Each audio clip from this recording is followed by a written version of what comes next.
fast asleep. Welcome to Fast Asleep. Thanks for being with us. If you've had a chance to listen to last week's Daphne du Maurier story or the previous episode featuring Ray Bradbury, let us know what you thought about them. We're trying a few things, and we'd really like your input. So please review and maybe even like and subscribe. Thank you. Now, this week's episode features an author we've only presented once before with his popular tale entitled The Egg. Anderson Sherwood was an American novelist. He was born in Ohio. He was also known for his memoirs, his poetry, and, good for us, his short story collections.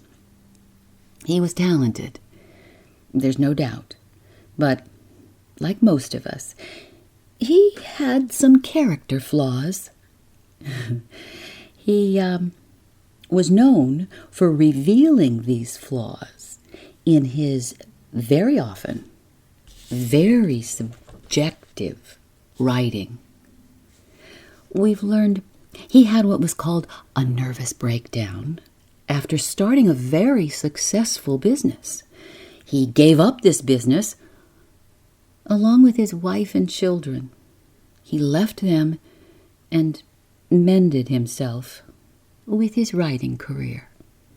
He was married 3 more times before he died from swallowing a toothpick while on a cruise to South America. Today's story centers around a man with a few flaws of his own. So, you might even get a little chuckle out of this one. Tuck in, everybody, for Sherwood Anderson's The Other Woman.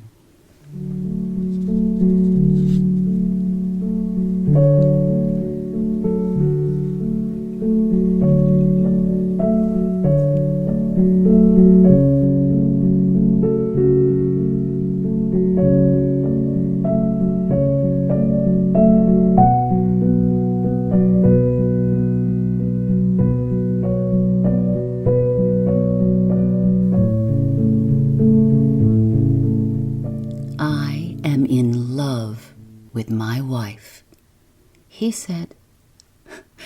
A superfluous remark, as I had not questioned his attachment to the woman he had married. We walked for 10 minutes, and then he said it again. I turned to look at him. He began to talk and told me the tale I am now about to set down. The thing he had on his mind happened during what must have been the most eventful week of his life. He was to be married on Friday afternoon. On Friday of the week before, he got a telegram announcing his appointment to a government position. Something else happened that made him very proud and glad. In secret, he was in the habit of writing verses, and during the year before, several of them had been printed in poetry magazines. One of the societies that give prizes for what they think are the best poems published during the year put his name at the head of its list. The story of his triumph was printed in the newspapers of his home city, and one of them also printed his picture. As might have been expected, he was excited and in a rather highly strung, nervous state all during that week. Almost every evening, he went to call on his fiancée, the daughter of a judge. When he got there, the house was filled with people, and many letters, telegrams, and packages were being received. Well, he stood a little to one side, and men and women kept coming up to speak to him.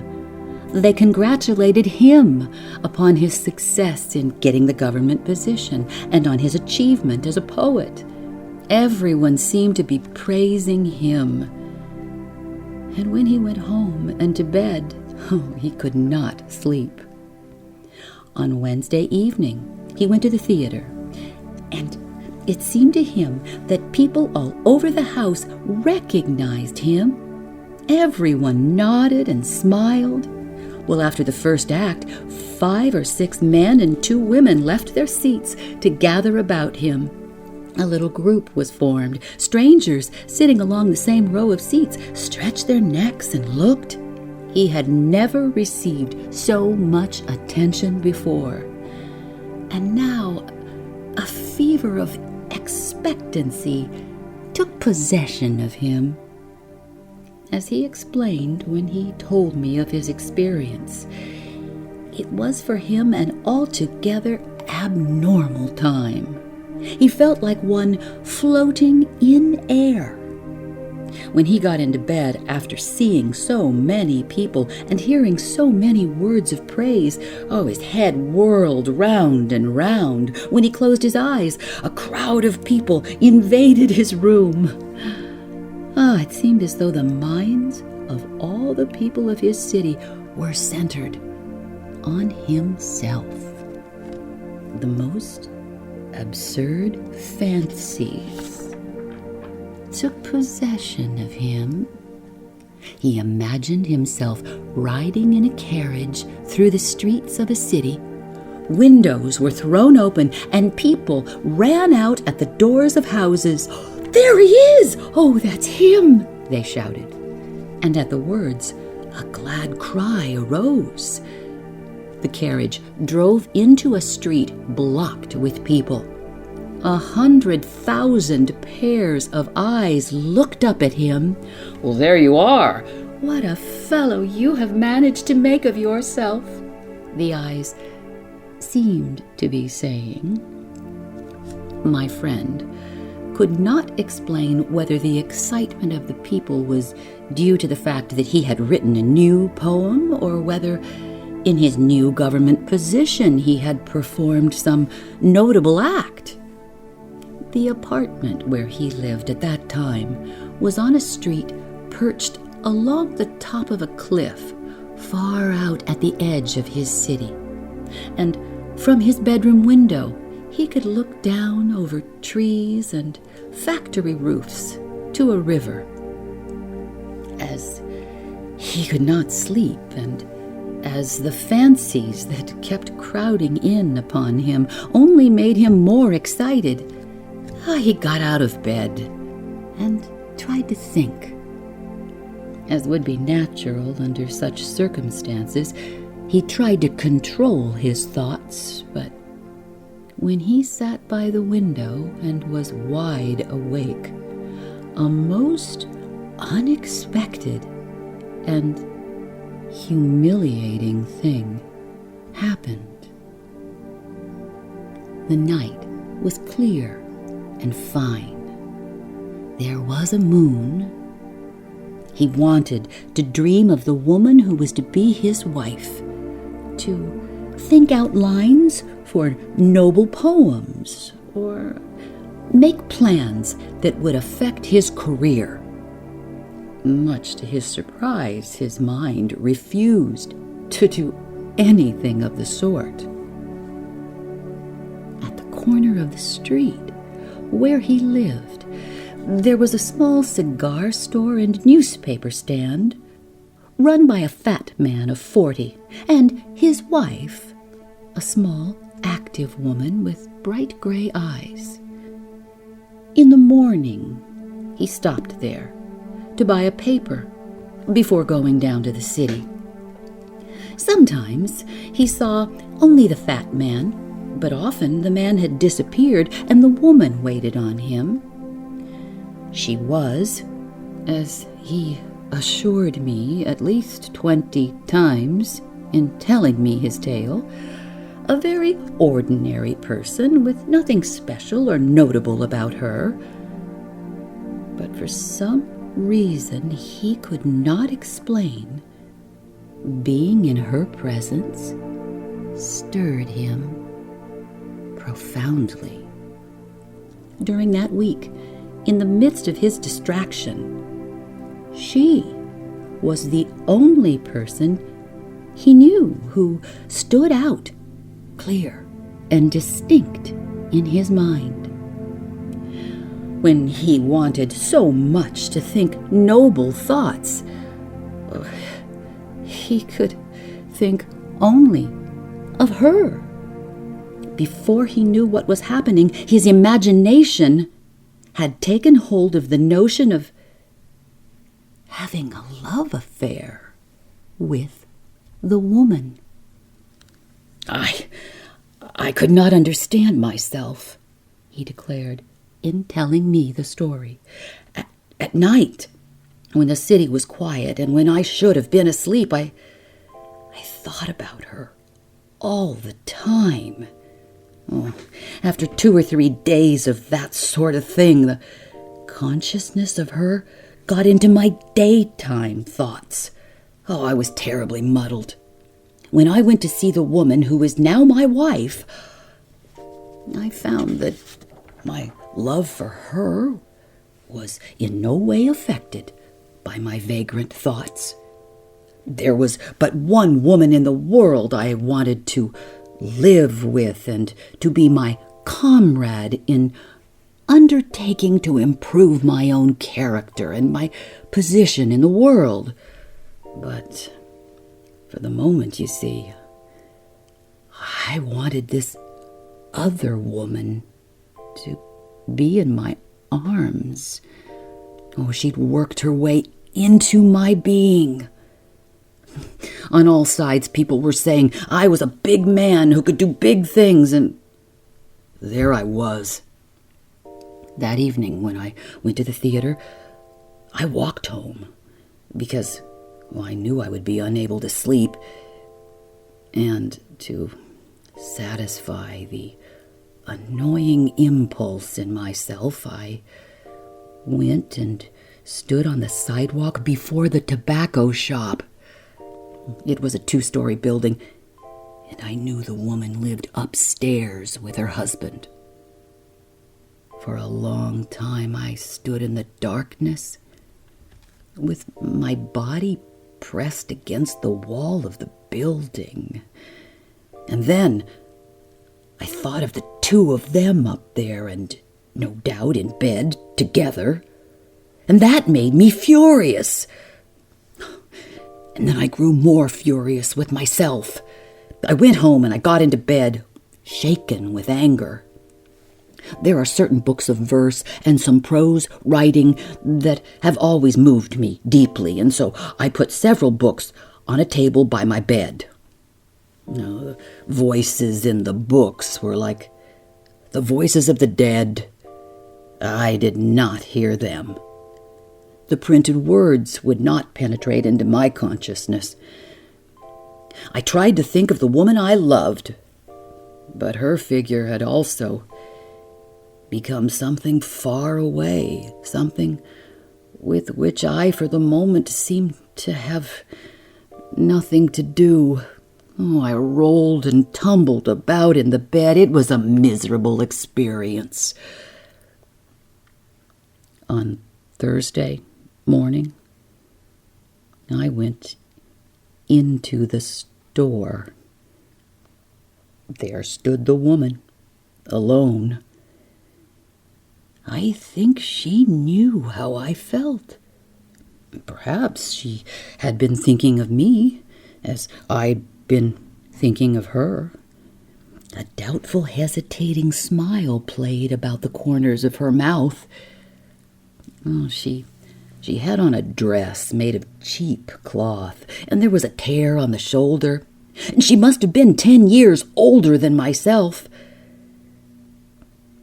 When I tried to put my pennies on the glass counter behind which she stood, my hand trembled so that the pennies made a sharp rattling noise, and when I spoke, the voice that came out of my throat did not sound like anything that ever belonged to me.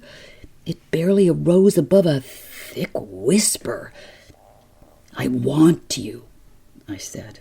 "Oh, I want you very much. Can't you run away from your husband? Come to me at my apartment at 7 tonight." The woman did come to my apartment at 7.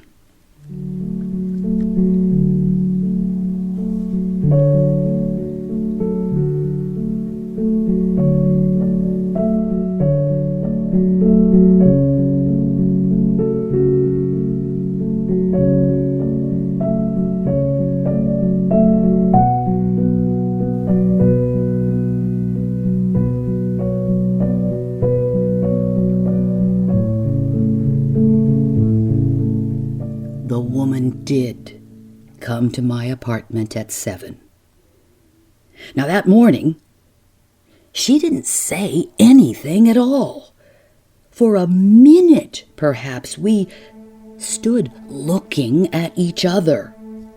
I'd forgotten everything in the world but just her.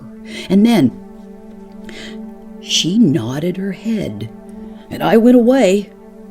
Now that I think of it, I cannot remember a word I ever heard her say. She came to my apartment at 7, and it was dark. You must understand, this was in the month of October. I had not lighted a light, and I had sent my servant away. And during that day, I was no good at all. Several men came to see me at my office, but I got all muddled up in trying to talk with them. They attributed my rattle-headedness to my approaching marriage and went away laughing. It was on that morning, just the day before my marriage, that I got a long and very beautiful letter from my fiancé. During the night before, she also had been unable to sleep and had got out of bed to write the letter. Everything she said in it was very sharp and real, but she herself, as a living thing, seemed to have receded into the distance. It seemed to me that she was like a bird flying far away in distant skies, and that I was like a perplexed, barefooted boy standing in the dusty road before a farmhouse and looking at her receding figure. I wonder if you will understand what I mean. Well, in regard to the letter, in it she, the awakening woman, poured out her heart. She, of course, knew nothing of life, but she was a woman. She lay, I suppose, in her bed, feeling nervous and wrought up as I had been doing. She realized that a great change was about to take place in her life, and was glad, and afraid, too. There she lay, thinking of it all. And then she got out of bed and began talking to me on the bit of paper. She told me how afraid she was and how glad, too. Like most young women, she had heard things whispered. In the letter, she was very sweet and fine. For a long time after we are married, we will forget we are a man and a woman, she wrote. We will be human beings. Now you must remember that I am ignorant, and often I will be very stupid. You must love me and be very patient and kind. When I know more, when after a long time you have taught me the way of life, I will try to repay you. I will love you tenderly and passionately. The possibility of that is in me, or I would not want to marry at all. I am afraid, but I am also happy. Oh, I am so glad our marriage time is near at hand. Well, now you see clearly enough what a mess I was in. In my office, after I had read my fiancé's letter, I became at once very resolute and strong. I remember that I got out of my chair and walked about, proud of the fact that I was to be the husband of so noble a woman. And right away I felt concerning her as I had been feeling about myself before I found out what a weak thing I was. To be sure, I took a strong resolution that I would not be weak. Now at 9 that evening I had planned to run in to see my fiancé. I'm all right now, I said to myself. The beauty of her character has saved me from myself. I will go home now and send the other woman away. In the morning, I had telephoned to my servant and told him that I did not want him to be at the apartment that evening. And now I picked up the telephone to tell him to stay at home. And then a thought came to me. I will not want him there in any event, I told myself. What will he think when he sees a woman coming in my place on the evening before the day I am to be married? Oh, I put the telephone down and prepared to go home. Now, if I want my servant out of the apartment, it is because I do not want him to hear me talk with the woman. I cannot be rude to her. I will have to make some kind of an explanation, I said to myself. The woman came at 7 o'clock, and as you may have guessed, I let her in and forgot the resolution I had made. Oh, it is likely I never had any intention of doing anything else. There was a bell on my door, but she did not ring, but knocked very softly. It seemed to me that everything she did that evening was soft and quiet, but very determined and quick. Do I make myself clear? When she came, I was standing just within the door, where I had been standing and waiting for half an hour. Oh, my hands were trembling, as they'd trembled in the morning when her eyes looked at me and when I tried to put the pennies on the counter in the store. When I opened the door, she stepped quickly in, and I took her into my arms. We stood together in the darkness. My hands no longer trembled. I felt very happy and strong. Although I have tried to make everything clear, I have not told you what the woman I married is like. I have emphasized, you see, the other woman. I make the blind statement that I love my wife, and to a person of your shrewdness, that means nothing at all. Well, to tell the truth, had I not started to speak of this matter, I would feel more comfortable.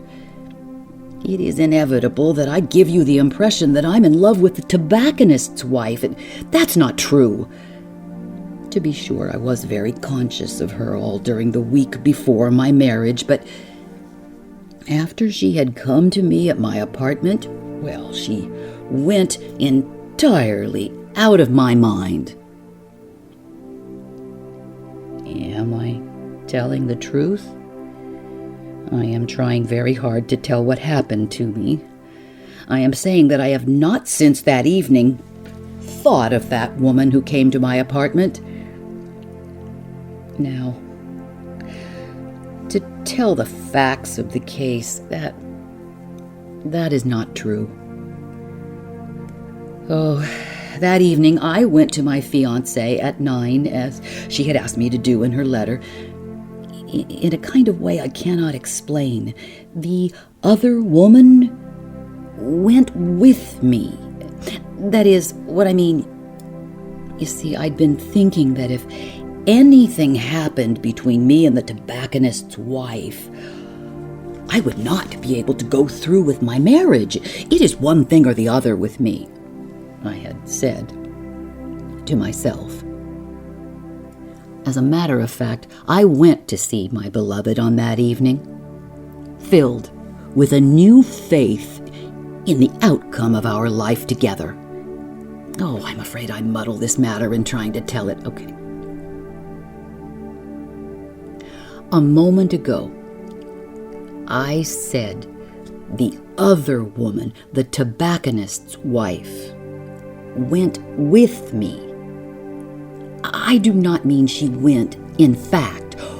What I'm trying to say is that something of her faith in her own desires and her courage in seeing things through went with me. Is that clear to you? When I got to my fiancé's house, there was a crowd of people standing about. Some were relatives from distant places I had not seen before. She looked up quickly when I came into the room. My face must have been radiant.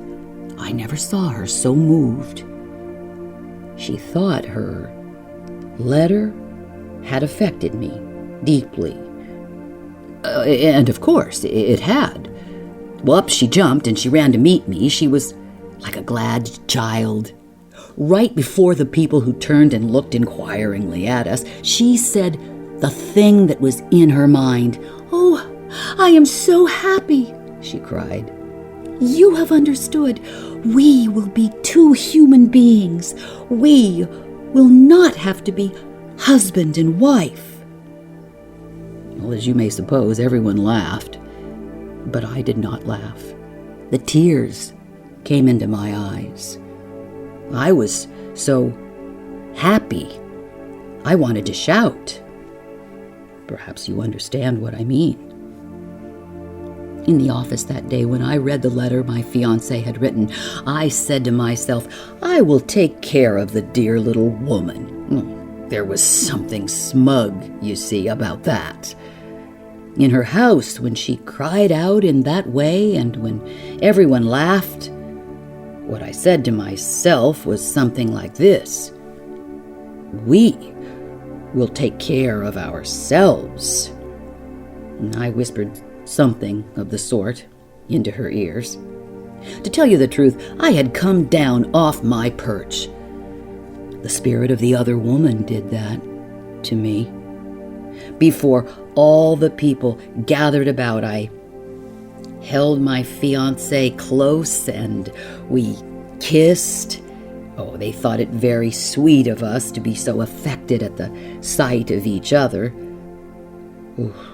What they would have thought had they known the truth about me, God only knows.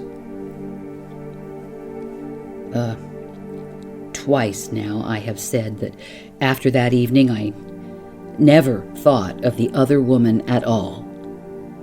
And that is partially true. But sometimes in the evening when I'm walking alone in the street or in the park, as we are walking now, and when the evening comes softly and quickly, as it has come tonight, the feeling of her comes sharply into my body and mind. After that one meeting, I never saw her again. on the next day I was married, and I have never gone back into her street.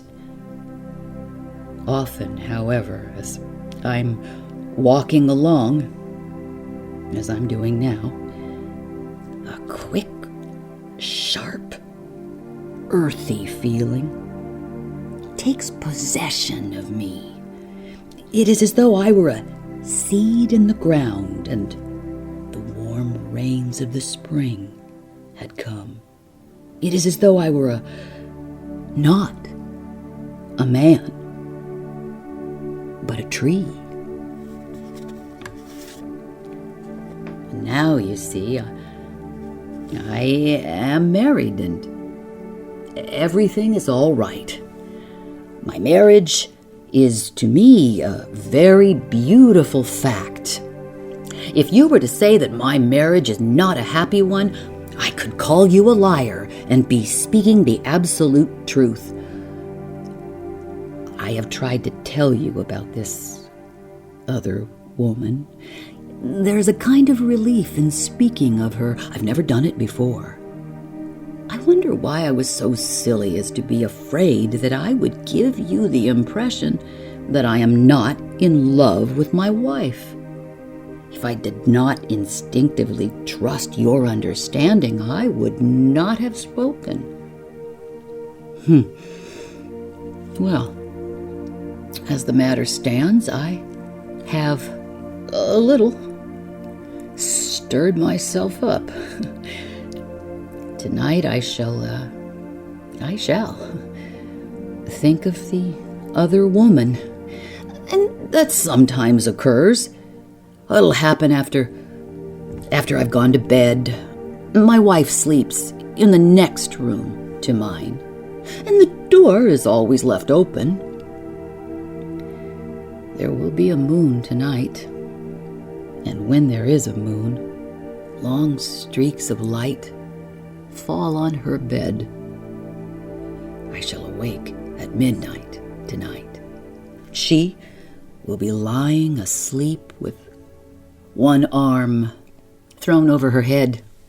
Oh, what is it that I'm now talking about? A man does not speak of his wife lying in bed. What I'm trying to say is that because of this talk, I shall think of the other woman tonight. My thoughts will not take the form they did during the week before I was married. I will wonder what has become of the woman, and for a moment I will again feel myself holding her close. I will think that for an hour I was closer to her than I have ever been to anyone else. And then I will think of the time when I will be as close as that to my wife. She is still, you see, an awakening woman.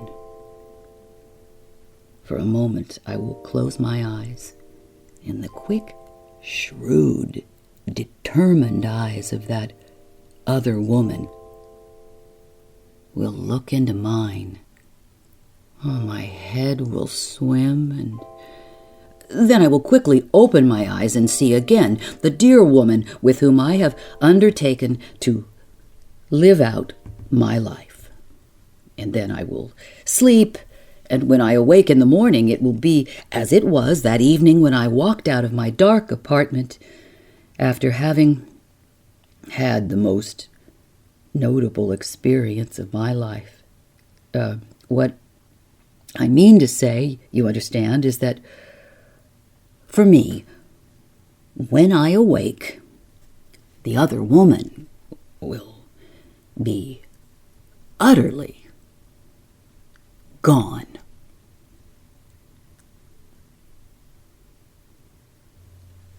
Good night.